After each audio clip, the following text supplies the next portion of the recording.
Hello दोस्तों, मैं आपका दोस्त इमरान शेख। आज हम जानने वाले आईसीएच गाइडलाइन के टॉपिक के ऊपर। आईसीएच गाइडलाइन क्या है, फार्मास्यूटिकल इंडस्ट्री में आईसीएच गाइडलाइन को इतना इंपॉर्टेंस क्यों दिया जाता है और आईसीएच गाइडलाइन की अहमियत क्यों दी जाती है। तो सीधा चलते हम अपने टॉपिक के ऊपर। आईसीएच गाइडलाइन यानी कि international conference of harmonisation. ICH guideline जानने से पहले हम थोड़ा बैकग्राउंड जान लेते हैं। 1945 में जब वर्ल्ड वॉर सेकंड खत्म हुआ, उसके बाद बहुत सारी कंट्रीज सेल्फ इंडिपेंडेंटली डेवलप हो रही थी। उसी में से एक कंट्री ऐसी यूरोप थी कि जो सेल्फ इंडिपेंडेंटली अच्छे से डेवलप हो रही थी और फार्मास्यूटिकल प्रोडक्ट अच्छे से यूज़ करता था। उस टाइम पे इंडिया में एलोपैथी, होम्योपैथी ये सब प्रोडक्ट चलते होंगे, लेकिन यूरोप ने अच्छे से ड्रग सब्सटेंस बनाकर, प्रोडक्ट बनाकर, फार्मास्यूटिकल प्रोडक्ट बनाकर वो लोगों में यूज़ करना शुरू कर दिया था।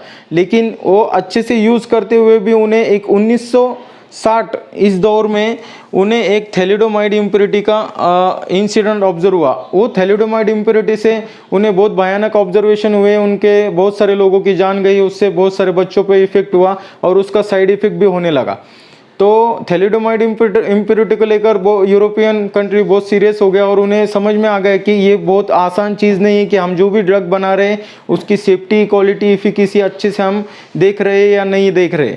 तो उन्होंने एक अच्छा इनिशिएटिव लिया और उन्होंने एक गाइडलाइन बनाने का सोचा, आईसीएच गाइडलाइन। आईसीएच गाइडलाइंस यानी कि इंटरनेशनल कॉन्फ्रेंस ऑफ हार्मोनाइजेशन, उसे बेसिकली यूरोपियन गाइडलाइन भी कहा जाता है। जब यूरोप डेवलप हो रहा था, उसके साथ साथ यूएस और जापान, दो कंट्रीज़ को भी सेम इशू ऑब्जर्व हो रहे थे।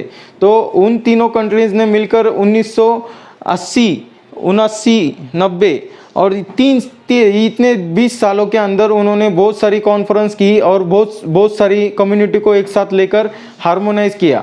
तो उनका बेसिकली रूल यही था कि वो ज़्यादातर प्रोडक्ट के क्वालिटी, एफिकेसी और सेफ्टी के रिलेटेड गाइडलाइन बनाए, जिससे दुनिया में जहाँ पे प्रोडक्ट बनेगा उसके आईसीएच गाइडलाइन के अंदर जितना भी कंट्री आएगा वो सब उन गाइडलाइन को फॉलो करेगा जो ये 3 क्वालिटी को ऑब्जर्व करता है।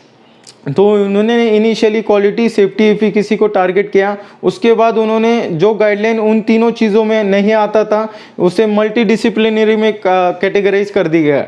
तो हम जानते हैं कि ये आईसीएच गाइडलाइन बना किस वजह से है और किसके साथ बना है। इम्प्योरिटी प्रोफाइल करने के लिए और ह्यूमन यूज़ को अच्छे से यूटिलाइज करने के लिए और प्रोडक्ट की सेफ्टी, एफिकेसी को टारगेट करने के लिए आईसीएच गाइडलाइन बनाया गया है। और हार्मोनाइज होकर प्रोडक्ट पूरे वर्ल्ड में बन सके और गाइडलाइन फॉलो कर सके विथ अवेलेबल कंट्रोल्स, तो उन्होंने ये आईसीएच गाइडलाइन बनाना प्रेफर किया। इनिशियली उसमें यूरोप, जापान, यूएस ये तीनों कंट्रीज इन्वॉल्व थी। उनके रेगुलेटरी अथॉरिटी, उनके आर&डी, उनका रिसर्च सेंटर सब इन्वॉल्व होकर उन्होंने एक गाइडलाइंस बनाई जिसे कहते हैं इंटरनेशनल कॉन्फ्रेंस ऑफ हार्मोनाइजेशन।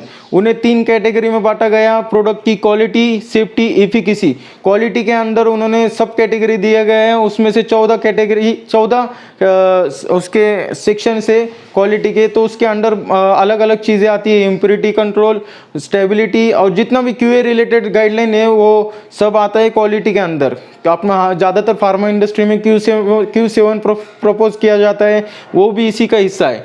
उसके बाद मेन उन्होंने ज़्यादातर फोकस किया तो वो सेफ्टी के गाइडलाइंस के ऊपर, कार्सियोजेनिसिटी, जीनोटॉक्सिसिटी, उन्होंने ये सब ध्यान में रखकर सेफ्टी की गाइडलाइन बनाई गई। सेफ्टी के टोटल 11 गाइडलाइन है और उसके बाद सबसे ज़्यादातर गाइडलाइन उन्होंने प्रेफर किया एफिकेसी के अंडर।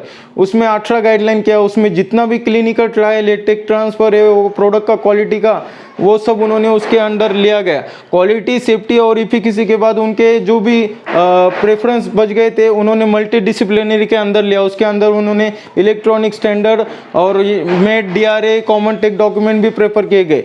तो आईसीएच गाइडलाइन के अंदर इन 4 चीज़ों को ही फोकस रखकर गाइडलाइन डिस्क्राइब की गई है। इन चारों सेक्शन को हम अलग से स्टडी करेंगे, अलग अलग गाइडलाइन के अलग अलग वीडियोज़ के साथ, क्वालिटी का अलग, सेफ्टी का अलग, एफिकेसी का अलग और मल्टी डिसिप्लिनरी का अलग। तो यही हमारा शॉर्ट में एक आईसीएच गाइडलाइन के ऊपर वीडियो था, इसे हम ब्रीफ में स्टडी करेंगे, इसका पूरा सीरीज़ बनाएंगे और इसे अच्छे से स्टडी करेंगे। तो मैं आपका दोस्त इमरान शेख, मेरे साथ में हमेशा बनिए रहेंगे।